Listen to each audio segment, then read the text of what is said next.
ఓం సాయిరామ్ శ్రీమాత్రే నమ. అమ్మ బిడ్డలందరికీ నమస్కారం అండి. ఎలా ఉన్నారు ఫ్రెండ్స్? ఏం చేస్తున్నారు? అందరూ కూడా బాగుండాలని మనస్ఫూర్తిగా బాబావాన్ని కోరుకుంటూ ఉన్నాను. ఈరోజు అమ్మవారు అందించే సందేశం ఏంటి అంటే కనుక, తల్లి రేపే దసరా రోజు కనుక నువ్వు అంటే అక్టోబర్ 2వ తారీఖు నీ ఇంటికి సరిగ్గా రాత్రి 8 గంటల లోపు ఒక వ్యక్తి వచ్చి 38 లక్షలు ఇచ్చి వెళ్తారు. ఎవరు, ఎందుకు అని చెప్పి నువ్వు పూర్తిగా తెలుసుకోవాలమ్మా. ఇది తెలుసుకోకపోతే ఈ అవకాశాన్ని వదులుకుంటే మళ్ళీ ఇప్పుడు అనుభవిస్తున్నటువంటి నరకం అనేది నీకు తప్పదు. తల్లి, ఈ కష్టాలు పోవడానికి నీ ముందుకు ఈ మార్గాన్ని తీసుకుని వచ్చాను. వెంటనే తెలుసుకో బిడ్డ. మరి అంతకంటే ముందుగా ఎంతోమంది చెప్పుకోలేనటువంటి సమస్యలతో సతమతమైపోతూ వాటిని ఎలా తీర్చుకోవాలో కూడా తెలియక ఇబ్బంది పడిపోతూ ఉన్నారు. అటువంటి వారి కోసం సాయినాథుని అమ్మవారి ఆశస్సులతో ఈరోజైతే నీకు చక్కని అవకాశం, అంటే మంచి గుడ్ న్యూస్ అనేది చెప్పించి నీకు ఆశించిన మార్పులు నీ జీవితంలో జరగలేదు అని ఎంతో బాధపడుతూ ఉన్నావు కదూ. ఇక్కడ అలా అసలు జరగదమ్మా. నీ సమస్యలు ఏవైతే ఉన్నాయో అవన్నీ కూడా నువ్వు ఇబ్బంది పడుతున్నటువంటి గొడవలు అయినా, ఎటువంటి సమస్యలు ఉన్నా కూడా నువ్వు అమ్మవారి దగ్గర కనుక చెప్పుకున్నట్లయితే వాటికి తగిన జవాబు అనేది ఈరోజు నీకు వచ్చి తీరుతుంది. 100కు 1000% జరిగి తీరుతుందన్న నమ్మకంతో కనుక నువ్వు కనెక్ట్ అయ్యావు అంటే మనకు ఉన్నటువంటి ఎన్నో రకాలైన సమస్యలు అమ్మవారి పూజల వల్ల తీరిపోయి ఇవాళ రోజున మేము ఎంతో ఆనందంగా ఉంటున్నాము అని చెప్పేవాళ్ళు అంతే మాత్రమే కాదు, వాళ్ళు కామెంట్ సెక్షన్లో కూడా షేర్ చేస్తున్నవారు ఎంతోమంది ఉన్నారు. వెంటనే కనుక కనెక్ట్ అవ్వండి. అమ్మవారి యొక్క సందేశం విషయానికి వస్తే కనుక, తల్లి రేపే అక్టోబర్ 2వ తారీఖు ఈ యొక్క దసరా రోజు ఈ యొక్క చిన్న పని కనుక నువ్వు చేసుకున్నట్లయితే సరిగ్గా రాత్రి 8 గంటల లోపు ఒక వ్యక్తిని ఇంటికి వస్తారు, డబ్బులు ఇచ్చే వెళ్తారు. అసలు ఆ వ్యక్తి ఎవరు, ఎందుకు వస్తారు, ఎందుకు డబ్బులు ఇస్తారు, ఇదంతా కూడా నువ్వు పూర్తిగా తెలుసుకుని తీరాలి. అయితే నేను చెప్పే మాటల్లో ఉండే ప్రతి ఒక్క చిన్న ఆంతర్యాన్ని కూడా నువ్వు గ్రహించి తీరాలి. తల్లి, ఎందుకో తెలుసా బిడ్డ, ఎప్పుడైనా కానీ మంచివారికే భగవంతుడు కష్టాలను ఇస్తూ ఉంటారు. ఎందుకంటే ఆ మంచివారు ఈ యొక్క కష్టాలను నష్టాలను తట్టుకోగలరు. కనుకనే ఆ కష్టం నుంచి నష్టం నుంచి మళ్ళీ వారు వాటి దగ్గరకు వెళ్ళకుండా సరైన మార్గాన్ని ఎంచుకోగలుగుతారు. కనుకనే దాని నుంచి బయటపడగలిగే శక్తి అనేది వారికి ఉంటుంది. కనుక భగవంతుడు ఆ శక్తిని ఇస్తారు. అంత మాత్రమే కాదు, నువ్వు చాలా అంటే చాలా మంచిదానివి బిడ్డ. నీకున్న మంచితనానికి, నీకున్న మంచి మనసుకు, ఎదుటివారికి నువ్వు సాయం చేసే గుణానికి, నీకున్న బోళా మనసుకి నువ్వు పడుతున్నటువంటి కష్టాలు అనేవి చాలా అంటే చాలా పెద్దవి. మరి ఎందుకు దుర్గమ్మ ఇన్ని కష్టాలు వచ్చాయి అంటే, కొన్ని నువ్వు తీసుకొచ్చుకున్న సమస్యలైతే, మరికొన్ని నీ కర్మానుసారంగా వచ్చిన సమస్యలు ఉన్నాయి. ఈ సమస్యలన్నింటికీ కూడా అమ్మవారు పూర్తిగా ఫుల్ స్టాప్ పెట్టడానికే ఈ యొక్క సందేశం అనేది నీ కంటపడేలాగా చేశాను. కనుక అమ్మ మీద నమ్మకంతో ప్రతి చిన్న మాటను నువ్వు జాగ్రత్తగా గ్రహించు తల్లి. ప్రతి మనిషి కూడా గురించి కూడా ఇప్పుడు ఉదాహరణకు నువ్వు నీ జీవితం, నీ యొక్క కుటుంబం, నీ యొక్క భర్త లేదా నీ యొక్క భార్య, నీ యొక్క సమస్యలు, ఈ సమస్యల యొక్క సుడిగుండంలో కనుక నీ యొక్క జీవితంలోనికి అప్పుడప్పుడు సంతోషాలు వస్తూ ఉంటాయి, ఆనందాలు వస్తూ ఉంటాయి. సంతోషాలు, ఆనందాలు, ఆ యొక్క ఆ అనుభూతిని నువ్వు అనుభవించేలోపే వెంటనే ఏదో ఒక కష్టం వచ్చి మనసును కలవరపెడుతూ ఉంటుంది. అలా కలవరపెట్టిన సమయంలో నీ గుండె జల్లుమంటుందన్నమాట. అయ్యో, ఇప్పుడే కదా నవ్వాను, ఇంతలోనే బాధ వచ్చేసిందే. నాకు నా జీవితానికి సంతోషం అనేది భగవంతుడు రాయలేదు. నాకు మనశ్శాంతి లేకుండా పోతోంది. నేను ఈ కష్టాలను పడలేకపోతున్నాను. ఎందుకు నాకు ఈ జన్మ అని చెప్పి ఎన్నోసార్లు ఒంటరిగా 4 గోడల మధ్యన కూర్చుని బోరున ఏడ్చిన రోజులు కూడా చాలానే ఉన్నాయి. ఇక అంత మాత్రమే కాకుండా ఆడవారి విషయానికి వస్తే భర్త నుంచి ఎన్నో సమస్యలు. భర్తకు ప్రేమ ఉంటుంది, భార్య అంటే, పిల్లలంటే ప్రేమ ఉంటుంది, కానీ గౌరవం ఉంటుంది అన్నట్లుగా నటిస్తూ ఉంటారు. నీ జీవితంలో ముఖ్యంగా నీకు నీ మాట విన్నట్లుగానే ఉంటారు, కానీ నీ మాట వినరు. అంతేకాకుండా నువ్వు ఏదైతే వద్దు చేయొద్దు అంటావో అదే చేసి చూపిస్తారు. ముఖ్యంగా తనకు ఉన్నటువంటి మద్యపాన వ్యసనం అనేది ఎప్పుడు బయటకు వెళ్తే ఎప్పుడు తాగి వస్తాడో అని చెప్పి నువ్వు మనసులో నేను ఇతని గురించి ఆలోచించనే కూడదు, ఇతని గురించి నేను టెన్షన్ పడకూడదు అని చెప్పి ఎప్పటికప్పుడు నీ మనసును నువ్వు సర్ది చెప్పుకునే ప్రయత్నం చేసినప్పటికీ కూడాను నీ మనసులో అవే ఆలోచనలు.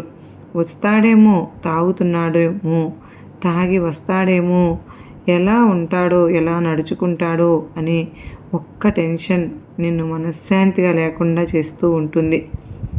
కనుకనే ఈ యొక్క భర్త వల్ల కానీ నువ్వు మానసికంగా అశాంతిని పొందుతూ ఉన్నావు. ఈ యొక్క సమస్య నుంచి ఎలా బయటపడాలో, ఎవరికి చెప్పుకోవాలో కూడా నీకు తెలియడం లేదు. నా అనుకున్న వారికి చెప్తే వదిలేసే ఏముంది, ఈ రోజుల్లో ఇదంతా కూడా కామనే కదా, నిన్ను చూసుకుంటున్నాడు కదా, నీ పిల్లల్ని చూసుకుంటున్నాడు కదా అని చెప్పి చెప్తూ ఉన్నారు. కానీ ఆ ఒక్క అలవాటు అతనికి లేకుండా ఉంటే నా జీవితం ఇంకా బాగుండేది, అవును కదా, మరి ఈ టెన్షన్ అనేది లేకుండా ఉండేది కదా అని చెప్పి నీ మనసులో ఎప్పటికప్పుడు అనిపిస్తూనే ఉంటుంది. అలా అనిపించినప్పటికీ కూడాను అతను మాత్రం అతని యొక్క అలవాటులో ఏ చిన్న మార్పు అనేది రాకపోవడంతో నీ గుండెల్లో బండలాగా అది ఎప్పుడు గుచ్చుకుంటూ నిన్ను బాధ పెడుతూ నీ మానసిక వేదనకు కారణమవుతూ ఉంది.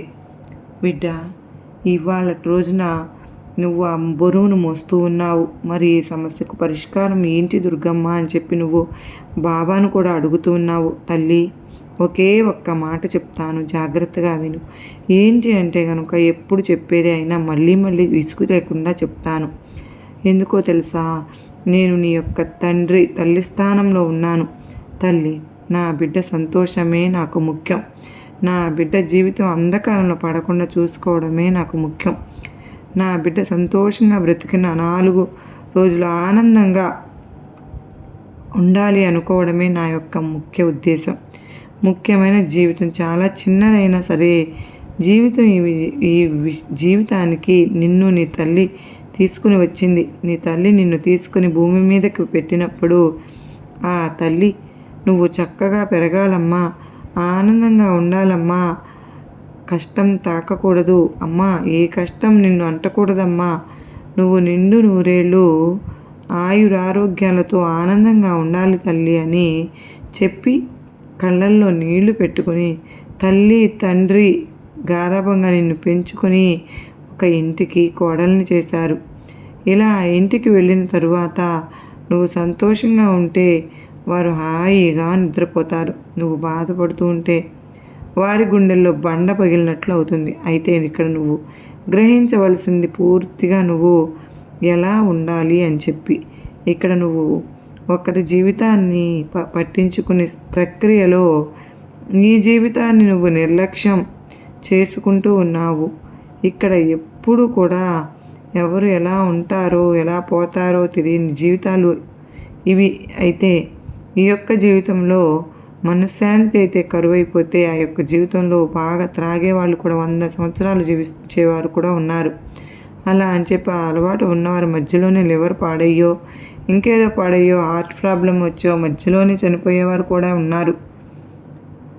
అయితే ఏ వ్యసనాలు లేకుండా హెల్తీగా రోజు ఆరోగ్యమైనటువంటి ఆహారం తీసుకుంటూ చక్కగా ఎక్సర్సైజులు చేసుకుంటూ ఉండి కూడా హార్ట్ అటాక్ వచ్చిపోయిన వాళ్ళని కూడా మనం చూస్తూ ఉంటాం కదా.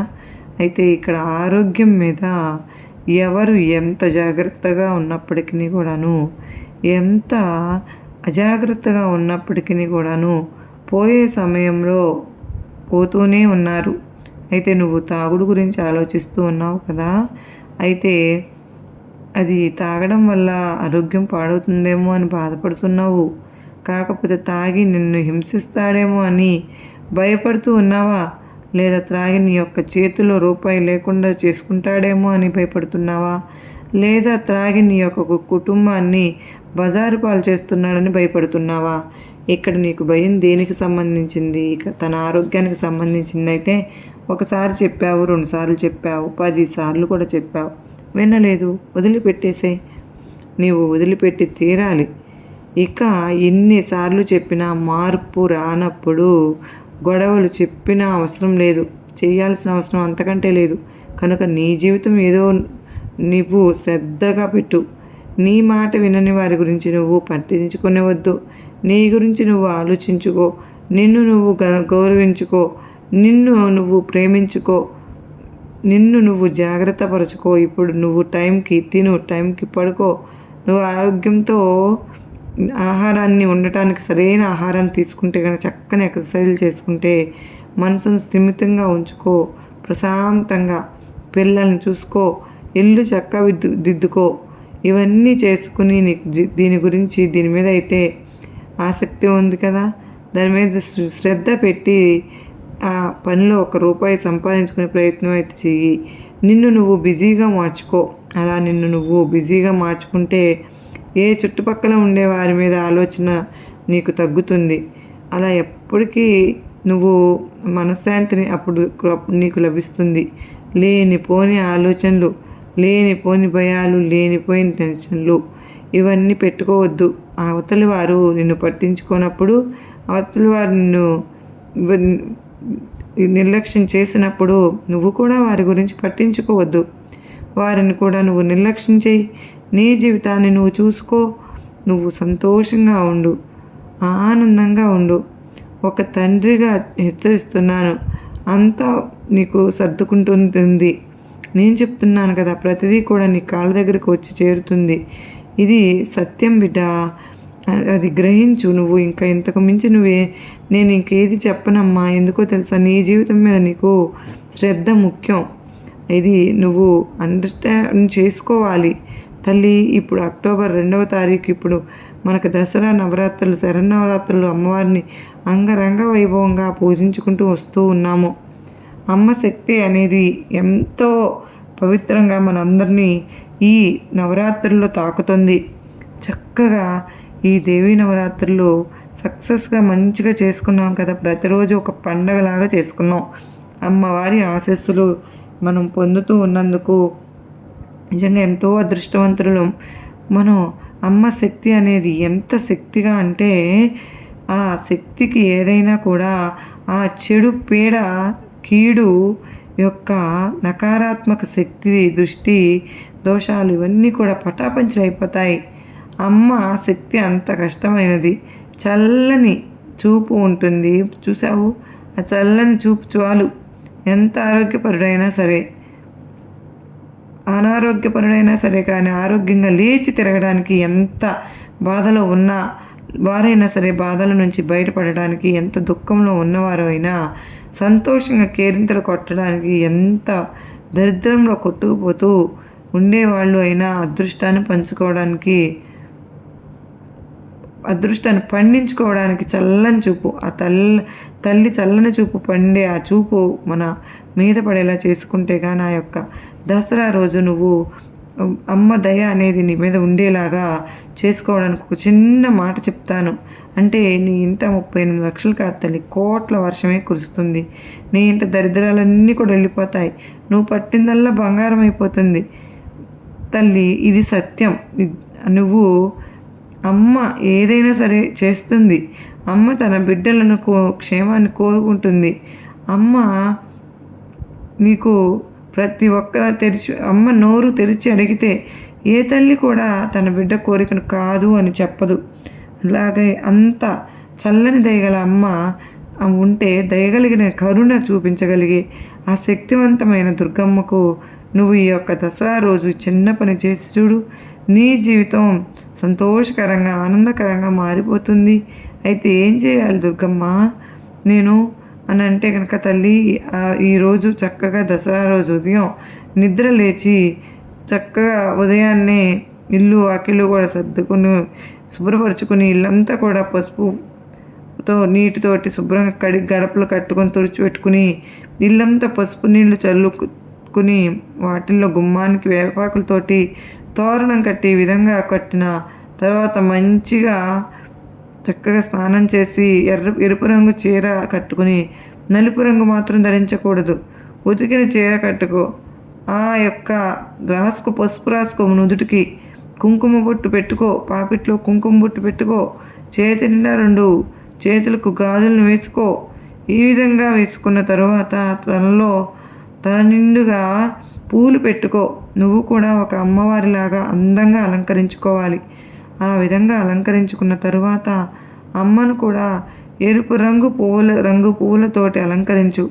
పాలు బెల్లంతో అమ్మకి నైవేద్యానికి సమర్పించు. అమ్మకి వేపాకులను కూడా పెట్టు. అమ్మ దగ్గర వేపాకులను కూడా పెట్టి తీరాల్సిందే. ఈ విధంగా అమ్మకు వేపాకులతోటి మంచిగా అలంకరించుకున్న తరువాత నువ్వు అమ్మ ముందు ఒక నిమ్మకాయ పెట్టుకుని నిమ్మకాయని విధంగా నిమ్మకాయ కూడా పెట్టిన తర్వాత అమ్మవారికి తమలపాకు పెట్టిన తర్వాత తమలపాకు మీద రూపాయి బిళ్ళను చక్కగా పాలతోటి నీళ్ళతోటి కడిగి గంధము రాసి కుంకుమ బొట్టు పెట్టి తమలపాకు మీద రూపాయి బిళ్ళను ఈ చిటికిన వేలు చూపుడు వేలుతో వదిలిపెట్టి 3 వేలతోటి అమ్మకు కుంకుమార్చన అనేది చేసుకోమ్మా. ఈరోజు శ్రీమాత్రే నమః శ్రీమాత్రే నమః శ్రీమాత్రే నమః అని మంత్రాన్ని 108 సార్లు పట్టించుకుంటూ ఉంటే అమ్మకు కుంకుమార్చన వేసుకుంటే ఈ విధంగా కుంకుమార్చన చేసుకున్న తర్వాత దీపారాధన చేసుకొని ఇక దీపారాధన ఒక లింగాన్ని అంటే లవంగాన్ని కూడా వేసుకోవాలి. దాంట్లో అమ్మకు వెలిగించుకోవాలి. అప్పుడు చక్కగా నువ్వు ఆ యొక్క కుంకుమార్చన పూర్తయిన తర్వాత అమ్మను హారతిని ఇచ్చిన హారతి వెలుగులో అమ్మను దర్శించుకొని నీ యొక్క సంకల్పాన్ని చెప్పుకో. ఈ విధంగా అక్కడ ఉన్న నిమ్మకాయ కూడా పెట్టిన తర్వాత అక్టోబర్ 3వ తారీఖు ఆ కుంకుమను ధరించుకుని భద్రపరుచుకున్న కుంకుమని నువ్వు చక్కగా ప్రతిరోజు స్నానం చేసే ముందు నీటిలో నుదుటి నాకు పాపిట్లో పెట్టుకో. పిల్లలకు స్కూల్కి వెళ్ళేటప్పుడు కాలేజీలకు వెళ్ళేటప్పుడు పెట్టి పంపించు. ఈ రూపాయి బిళ్ళను అవగాహన చేసుకుని సహా ఒక పసుపు క్లాత్లో మూట కట్టి కుంకుమ బొట్టు పెట్టి చక్కగా గుడికి వెళ్ళినప్పుడు అమ్మవారి గుడికి నువ్వు ఉండిలో వేసేయి. ఈ విధంగా చేయడం తల్లి నువ్వు ఏదైతే సంకల్పించుకొని ఆ అమ్మకు కుంకుమ పూజ చేసావో ఆ అంతర్యం తగ్గుతుంది. అనారోగ్య సమస్యలు తీరుతాయి. ఎవరైనా సరే నీకు ఆరోగ్యం బాగుంటుంది. ఎవరైనా అప్పులు స్వయంగా ఇంటికి వచ్చి మరి నీ డబ్బులు తీర్చేస్తారు. నీ చేతిలో పెట్టే వెళ్తారు. వ్యాపారంలో అయితే కలిసిపడతనం అనేది వస్తుంది. పట్టిందల్లా బంగారమే అయిపోతుందమ్మా. నువ్వల్ల చక్కగా అమ్మవారి కృపకు 3 పువ్వులు 6 కాయలాగా నీ జీవితం ఉండబోతుంది. కుటుంబంలో కలహాలు తగ్గిపోతాయి. భర్తలో మార్పు వస్తుంది. ఆరోగ్యంగా పెరుగుతారు. నీకు మంచి అనేది కలుగుతుంది. నీ ఇంటి మీద నీ యొక్క ఒంటి మీద ఉన్న నరదిష్టి నరఘోష సమస్యలు శత్రువు నీడలు నకారాత్మక శక్తులు వేడుపులు వీటన్నిటి స్థానదోషం ఉన్నా సరే కానీ ఇవన్నీ కూడా పూర్తిగా తొలగిపోయి నీకు అంతా కూడా పాజిటివ్గా మారుతుంది. అంతా కూడా మంచి జరుగుతుంది. తర్వాత అమ్మ దగ్గరికి వెళ్ళి దండం పెట్టుకుని శక్తివంతమైనటువంటి ఆ నిమ్మకాయని తీసుకుని నువ్వు డబ్బు బంగారం దాచే ప్రదేశంలో బీరువాలో పెట్టి చక్కగా ఈ విధంగా పెట్టుకోవడం వల్ల ధనం అనేది ఆకర్షిస్తుంది. బంగారం ఆకర్షితమవుతుంది. ధనం నీ చేతిలో నిండుగా స్థిరవాసం ఏర్పరచుకుంటుంది. బంగారం ఇలా కొంటూనే ఉన్నావు. నీకు నచ్చిన సమస్యలు పూర్తిగా పోవాలి. అప్పుల సమస్యలన్నీ కూడా పూర్తిగా తీరిపోతాయి. నీ యొక్క మనశ్శాంతి రేపటి నుంచి నీ యొక్క అతిగా ఆలోచించి బాధపడే తత్వం చెప్పి కూడా పూర్తిగా పోయి నీ ఆలోచనలో సంతోషం కలుగుతుంది. నీ జీవితంలో కూడా సంతోషమయంగా మారిపోతుంది. నువ్వు పట్టిందల్లా బంగారమే ఖచ్చితంగా తీరుతుంది తల్లి. ఇది అక్షర సత్యం.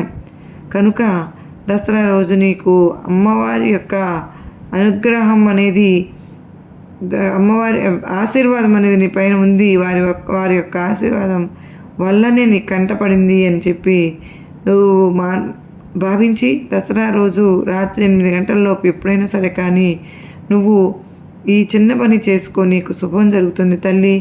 ఇది వదులుకున్నావు అంటే మళ్ళీ వచ్చే దసరా వరకు కూడా నువ్వు వేచి ఉండవలసి ఉంటుంది.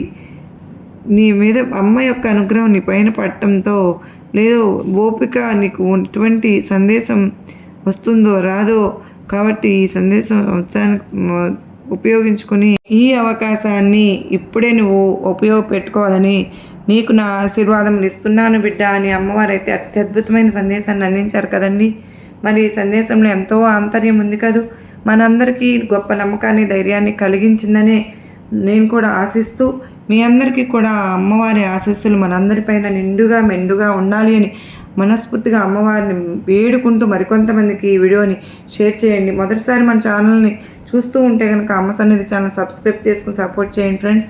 మరలా మరో చక్కని అమ్మవారి సందేశంతో మరలా కలుసుకుంటానండి. అంతవరకు అమ్మవారి ఆశీస్సులు బాబావారి ఆశీస్సులు మనందరిపైన నిండుగా మెండుగా ఉండాలని కోరుకుంటున్నాను. బాబావారి పుణ్యతిథి కూడా దసరా రోజునే రావడం విశేషం. సర్వేజన సుఖినో భవంతు.